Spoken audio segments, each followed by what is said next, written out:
Hello, fellow parents and educators. Thank you for joining me at Education Evolution, where we are disrupting the status quo in today's learning models. We talk about present-day education, what's broken, who's fixing it, and how. I'm Dr. Maureen O'Shaughnessy, your host and founder of Education Evolution and the Microschool Coalition, where we are fiercely committed to changing the narrative, to reimagining the education landscape and creating learning that serves all children and prepares them to thrive.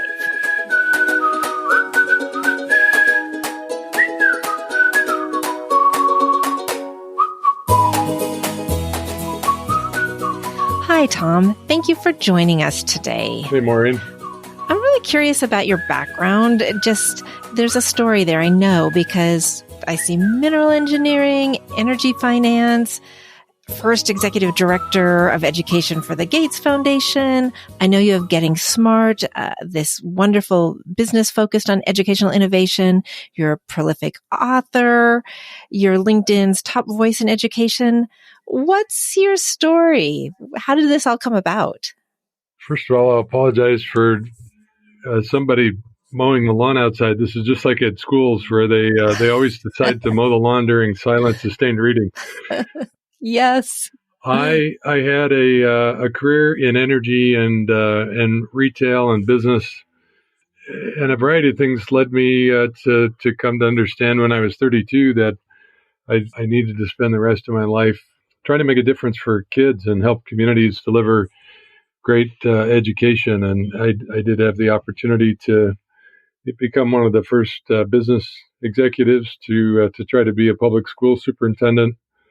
And after 5 years of that, helped Bill and Melinda start the Gates Foundation. And so I've spent the last 30 years really trying to help educators figure out what to do next, what the future looks like. And so for the last 10 years, I've had the chance to work with my family and a great team at Getting Smart in a mixture of advocacy and advisory, just trying to help education leaders invent the future.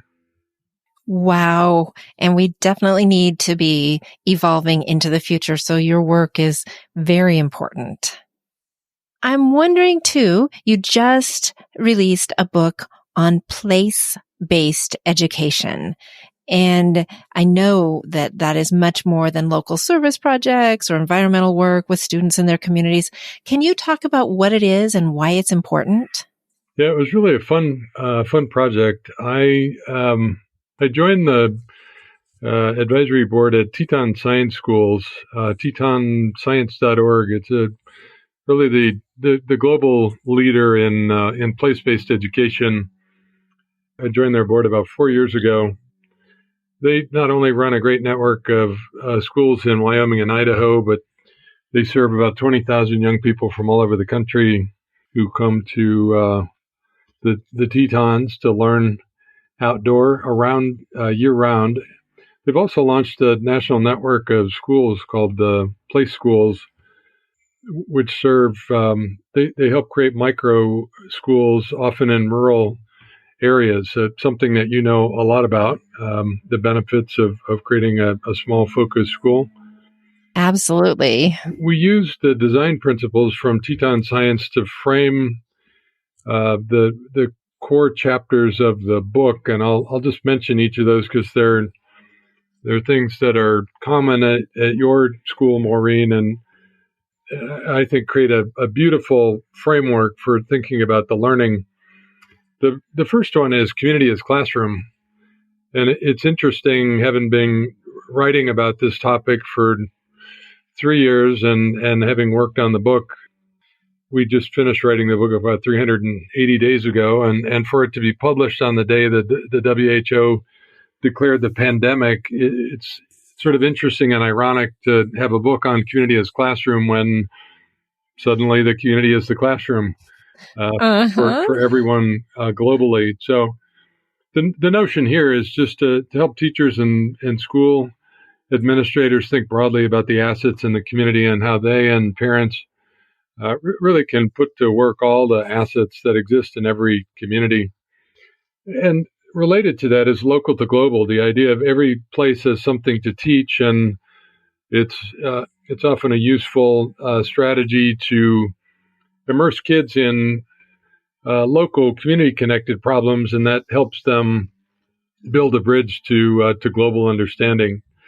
So that could mean going outside your classroom and watching where the rain goes and following it to a drainage ditch, and then thinking about the watershed and where that empties into a river and how the river empties into the ocean.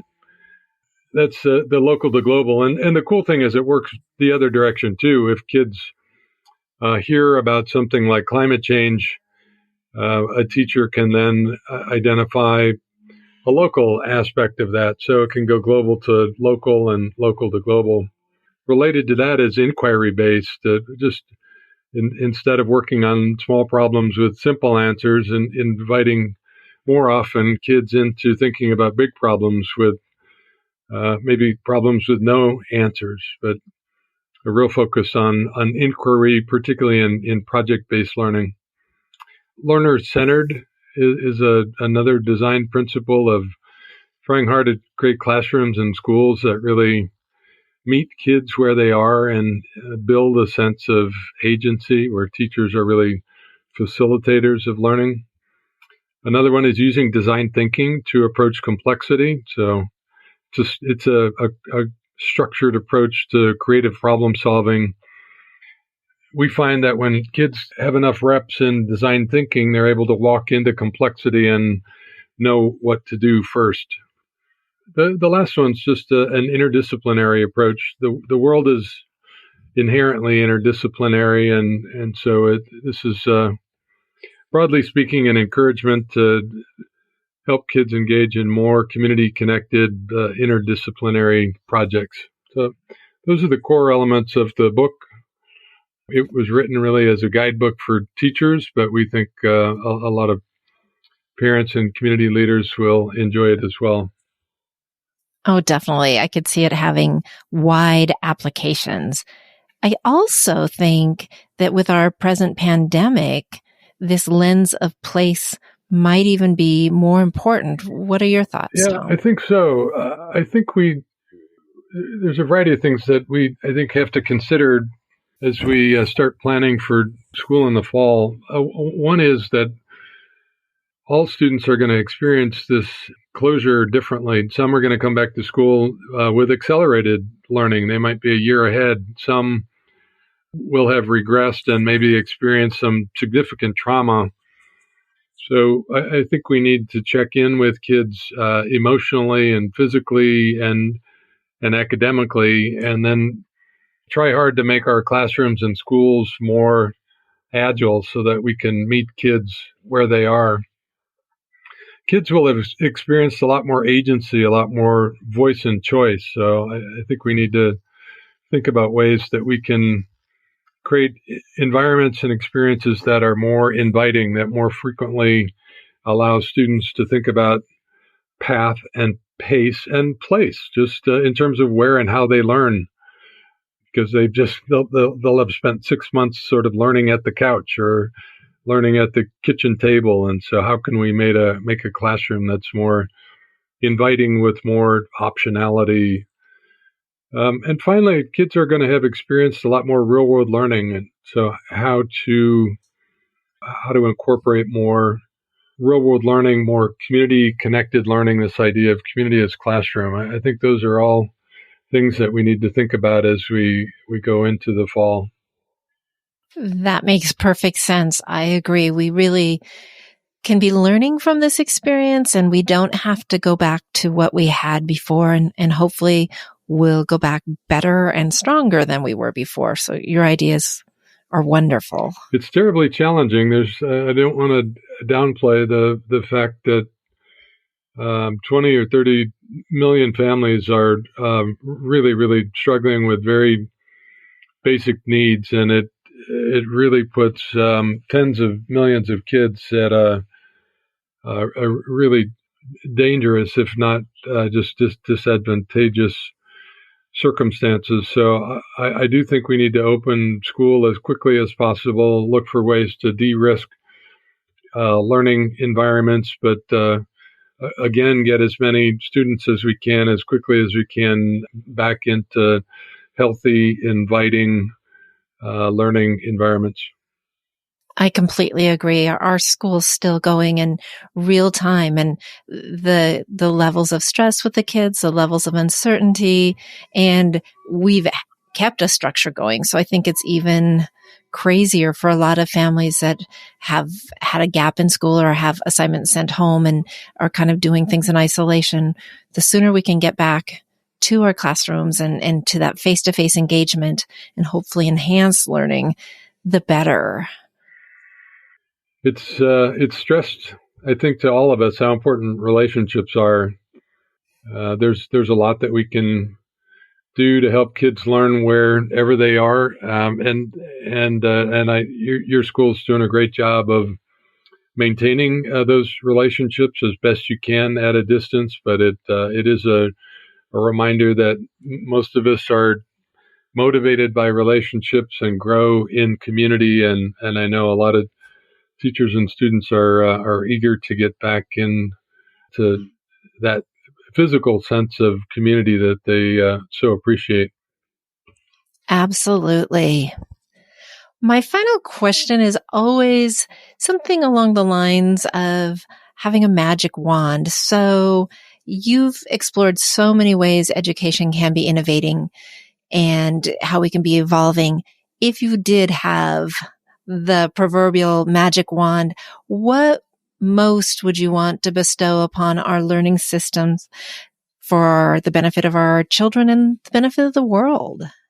Well, this will probably make you smile, Maureen, but I'd like to see millions of micro schools around the world. We think even inside large comprehensive schools, the best possible way to invent the future is to create a small version of our best conception of what that set of experiences and environments could be, and starting with maybe a double classroom and 2 teachers and 30 students, and really attempting to do the things that we've been talking about: high agency, project-based environment where students are doing real work and progressing as they demonstrate growth. So I think there's great opportunity to pilot the future in micro schools. I think micro schools can be attached to community assets, and here in the Pacific Northwest, we love SAMI, a school at the Tacoma Zoo, and SOTA is an art school in the theater district. So every community has a set of assets, and we think museums and businesses and parks all can be leveraged through a micro school. So both to invent the future and leverage local assets, I think developing more micro schools is a strategy that can be used in countries rich and developing to dramatically increase the number of young people in highly valuable experiences. Oh my gosh, I'm standing here doing a happy dance, Tom, because yes. I think so many more options for our kids, so many more ways for them to get to learn, and smaller so that there is that relationship piece you talked about. I wish the same for our world. Thank you. Thank you for sharing with us today and for all that you are doing to help us move education into the future and better serve our kids. I really appreciate your time, Tom. Thanks for reaching out, Maureen, and thanks to you and your team for the great work that you're doing, and for being agile enough to keep it going even during a pandemic. So a lot of us appreciate your leadership and the way you're helping to invent the future. Well, thank you, and have a great afternoon.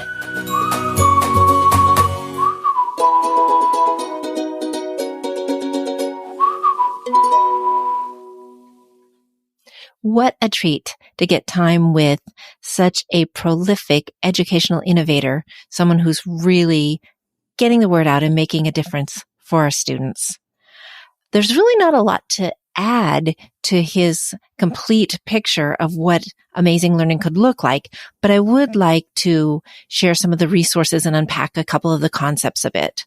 First of all, the book that Tom co-authored is The Power of Place, Authentic Learning Through Place-Based Education. And I have all of these details and more in my show notes. I want that to be a resource for you, so be sure to check in there.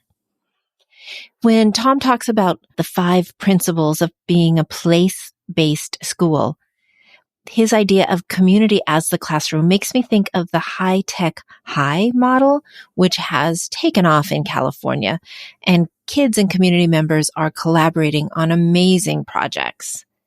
You might want to check that out and their 2015 documentary, Most Likely to Succeed. Another feature that Tom talked about is inquiry or project-based learning. And the Buck Institute is a great resource for a lot of project-based learning ideas to help people get started in bigger projects, not short little activities, but projects that engage the students. And the overall structure of engaging students, design thinking, is so powerful. What our micro school uses is Giuliani and Spencer's launch cycle for design thinking, and that is very helpful for us. We really want to make sure that our schools are agile, able to move quickly and easily. And we want to make sure that we're adapting to the students. And the result will be agency. And as we know, student agency is when they get to learn through activities that are meaningful and relevant to them, when students are driven by their interests, and a lot of times they get to self-initiate and get some appropriate guidance from the teachers. So it gives students voice, often choice, and helps them determine the path, the pace, and the place where they are learning. We really want this for all of our students.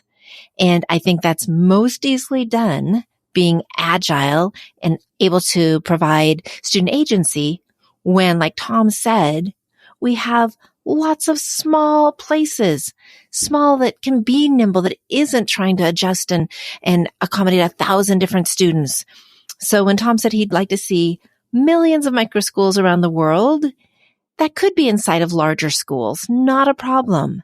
But we are going to have our most success, and we're going to be able to invent the future when we can do a small version of our best conception, and then we can have more of them or grow them. So, Tom, thank you for sharing all of your ideas, your recent book, and your vision of how we can invent our future for learning.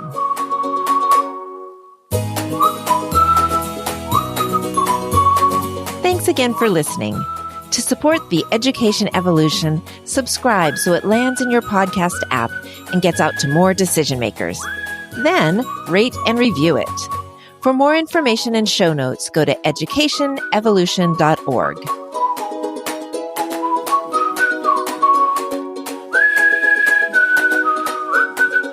Education Evolution listeners, you are the ones to ensure we create classrooms where each student is seen, heard, valued, and thriving. We are in this together, and we need you. Let's go out and reach every student today.